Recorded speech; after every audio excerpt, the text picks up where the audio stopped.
La presentazione di questo libro mi è parsa fondamentale, direi indispensabile, perché è un libro di un valore assoluto, ricco di una memoria dei fatti e di quelli che sono i passaggi normativi che sono stati toccati, scritto da un illustre costituzionalista come il professor Bertolissi, e quindi ho detto devo fare qualcosa di importante, voglio mettere una copia di questo libro a disposizione in omaggio di tutti i colleghi consiglieri di maggioranza e di opposizione, auspicando, come sono convinto lo leggeranno, perché allora ci confronteremo su questo tema con molta più facilità, con molto più realismo e senza esprimere atteggiamenti che non sono in coerenza con quello che è stato il voto atto istituzionale espresso dal popolo veneto nel referendum del 22 ottobre 2017. Il cuore del libro è una testimonianza di anni e anni di attività, di scritti accademici e di atti elaborati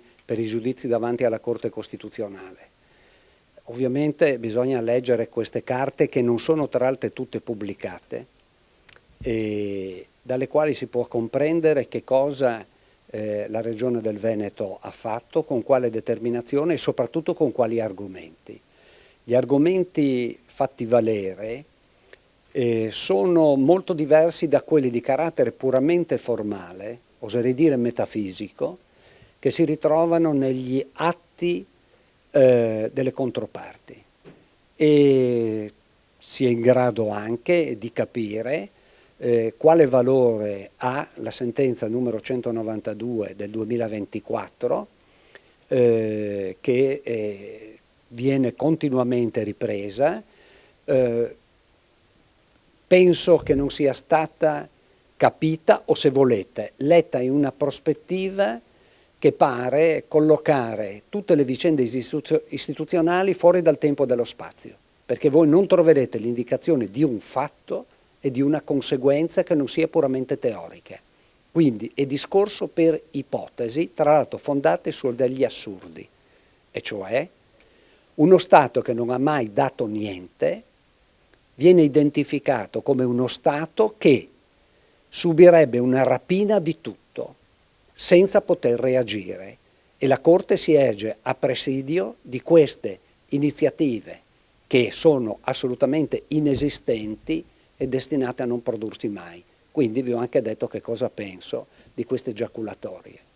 Per lei appunto l'autonomia è uno strumento ma soprattutto un fine, ecco, ce lo spieghi. Certamente è uno strumento, cioè io chiedo di poter lavorare con le mani più libere di quelle che ho in funzione di raggiungimento dei risultati, ma il riconoscimento di questa condizione attiene a che cosa?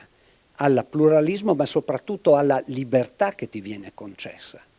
E, come ho ricordato un'infinità di volte, i regimi illiberali, guardate che può diventare illiberale anche un regime che applica la Costituzione vigente, non c'è nessun problema. Durante il periodo del Covid,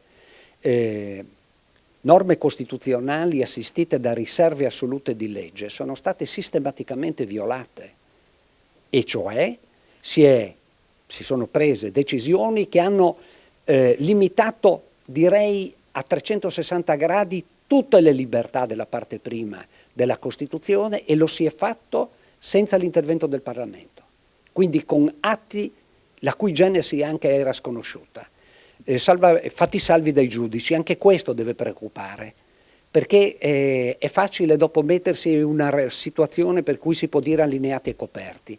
Allora lei capisce che quando interviene sui territori e li imbraga, deve sapere che il passaggio successivo è quello di legare le mani anche al singolo, il quale si abitua dall'altro a diventare, se mai è diventato cittadino, a regredire la posizione di suddito. Provi a osservare in giro che cosa sta accadendo, quali sono i modi di ragionare, quale è il disinteresse diffuso nei confronti delle istituzioni, le elezioni, il resto, eccetera, eccetera. Quindi questa è una pratica che ha concorso alla delegittimazione del sistema. Aver chiesto alla gente cosa pensa, aver operato nell'ambito del mandato ottenuto. Ed è per quello che qui oggi abbiamo ricordato che il mandato deve essere assunto da tutti in funzione di ciò che la gente, il cittadino, ti ha dato, rappresenta il nucleo essenziale di un sistema che si riporta ai lavori della Costituente, non alle degenerazioni successive. Non c'è speranza di conservare, di difendere le libertà individuali se non si preserva prima la libertà e l'autonomia di un territorio.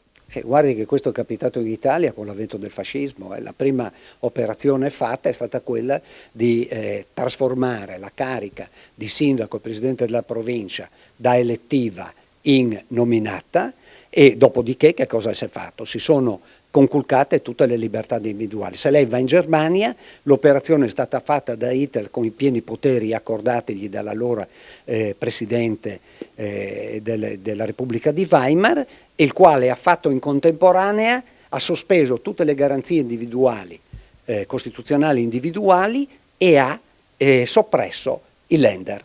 L'operazione è matematica, lo so bene che pare che nessuno lo sappia.